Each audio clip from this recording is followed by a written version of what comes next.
Do you have a paranormal encounter you'd like to share with us? Send us an email with your story for a chance of it being featured on Weird World. In 1994, 7-year-old Amber Hardy and her family moved into what would become one of South Carolina's most personally documented haunted houses. Located off Reedville Road in Spartanburg, the property initially drew scepticism from Amber's father due to its age and need for extensive repairs. Despite his reservations, the family, consisting of Amber, her father and stepmother Tina, found themselves captivated by the home's peculiar character and sprawling acreage. The massive backyard, dotted with old sheds waiting to be explored, particularly excited young Amber, who looked forward to countless adventures on the property. The house itself was an architectural oddity. Built with a noticeable slant, any ball placed on the kitchen floor would roll swiftly toward the walls. Perhaps most unusual was the presence of 2 kitchens in close proximity to each other. The previous occupants, described as an eccentric elderly couple, had left the house in a strange state. Windows painted shut and all doors except the bathroom jammed closed, suggesting they had confined the living space to just the dining room, kitchen and living room. The layout of the house created its own sense of unease. Amber's bedroom was situated at the front of the house, off the living room, while her parents' room lay through the dining room and across a hallway. This arrangement initially caused the young girl considerable anxiety, sleeping alone in the front of the house, separated from her parents by multiple rooms. However, the family eventually settled into what seemed like a normal routine. Amber's father, who played guitar and sang in a local bar band, would often leave for practice 3 nights a week, during which Amber and Tina would hear strange sounds emanating from an unused back room. They initially dismissed these noises as the house settling, attributing them to the building's long period of limited use under its previous owners. The first truly frightening incident occurred shortly after the birth of Amber's half-brother Christopher in 1995. One evening, while her father was at band practice, Amber emerged from a bath to share information about a missed phone call with Tina. Wrapped in a towel, she noticed movement in her brother's room. Through the dim light, she could make out a dark figure standing over Christopher's crib. Believing it to be her stepmother Tina, she called out, "Tina," 3 times, but the figure remained motionless, never turning to acknowledge her. The chilling revelation came when she heard Tina's laughter from the living room, where she had been on the phone the entire time. Amber's heart froze, and she ran to the living room in panic, telling Tina someone was in the baby's room. When Tina investigated with Amber, they found the room empty, though the image of the shadowy figure remained vivid in Amber's mind. When they told her father about the incident, his scepticism led them to drop the subject, though Amber couldn't forget what she'd seen.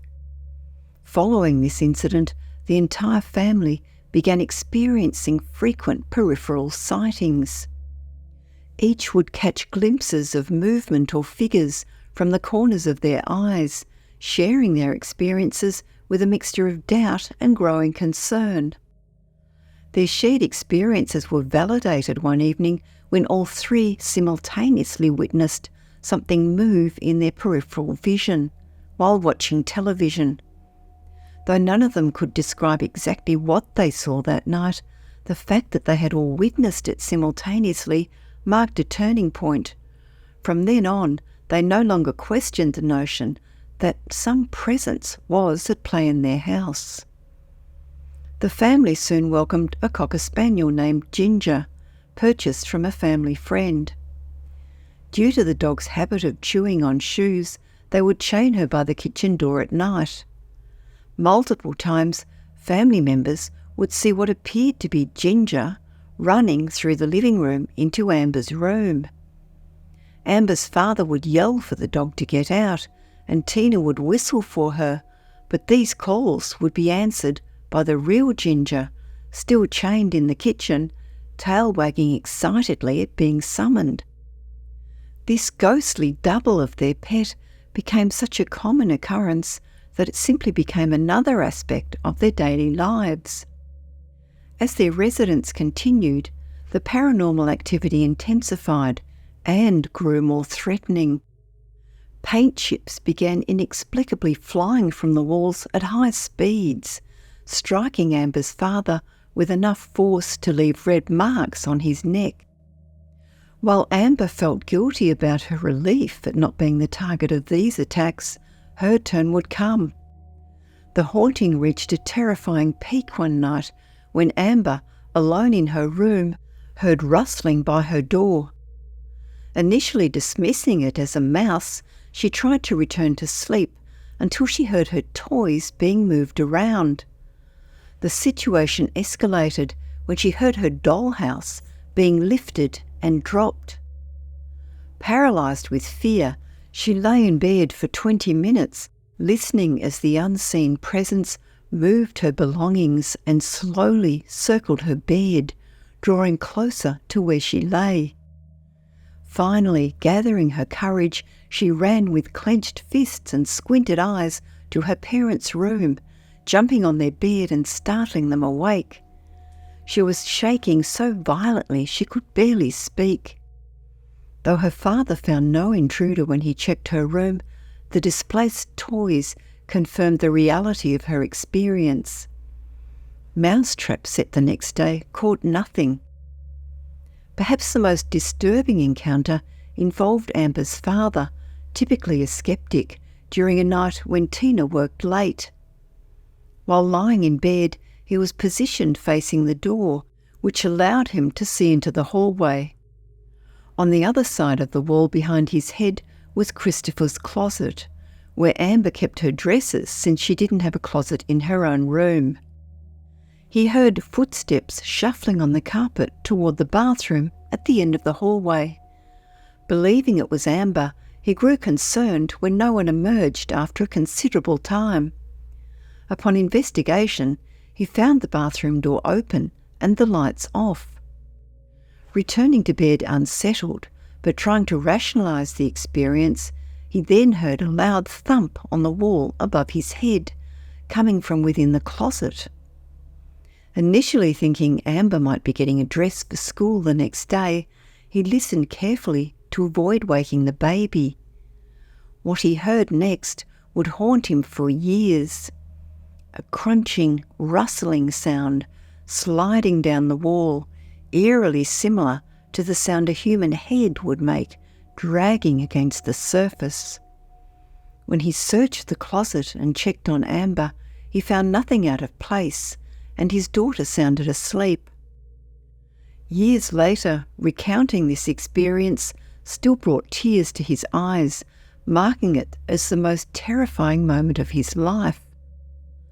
The fact that this hardened skeptic remained so affected by the memory made the incident all the more chilling.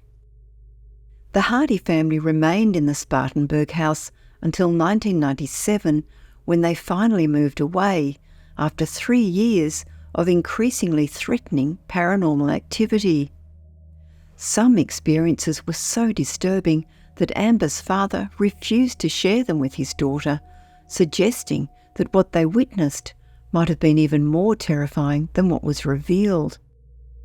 Writing about her experiences in August 2005, Amber reflected that while most people would feel relief to escape such paranormal encounters, she felt an unexpected sense of loss. The paranormal activity had become such an integral part of their daily lives that its absence left a curious void. By 2005, her younger brother Christopher had begun reporting his own strange experiences, while Amber herself had not witnessed any paranormal activity since leaving the house. The home's troubled history raised questions about its previous occupants, particularly the elderly couple who had essentially sealed themselves into a small portion of the house. Their peculiar behaviour in painting windows shut and allowing doors to jam suggested they might have been attempting to contain or avoid something within the home itself. The presence of two kitchens, an unusual architectural feature that never made sense to the family, hinted at the house's complex past. One could only speculate about what experiences might have driven the previous owners to such extreme measures, effectively barricading themselves into a limited living space within their own home. The progression of supernatural events in the Hardy home followed a pattern documented in many haunting cases, beginning with unexplained sounds from unused areas, advancing to visual manifestations, and eventually escalating to physical interactions. The phantom appearance of their dog Ginger represented a particularly intriguing phenomenon known as a residual haunting, where events seem to replay themselves without actual interaction with the living. The fact that multiple family members witnessed this apparition simultaneously on numerous occasions added credibility to their accounts. The house itself seemed to hold some magnetic quality that defied explanation. Despite the terror they experienced there, Amber expressed a desire to revisit the property, suggesting that the supernatural energy of the place had left an enduring mark on her psyche. The fact that her brother Christopher continued to have paranormal experiences years after leaving the house suggested that perhaps some sensitive individuals might carry this connection with them. For Amber Hardy, documenting her experiences in 2005 served a dual purpose: to preserve the truth of what her family witnessed in that crooked house off Reedville Road, and to connect with others who might have their own paranormal run-ins from the Spartanburg area. Her father's continued reluctance to share certain events that occurred there suggests that some aspects of their haunting may remain forever untold.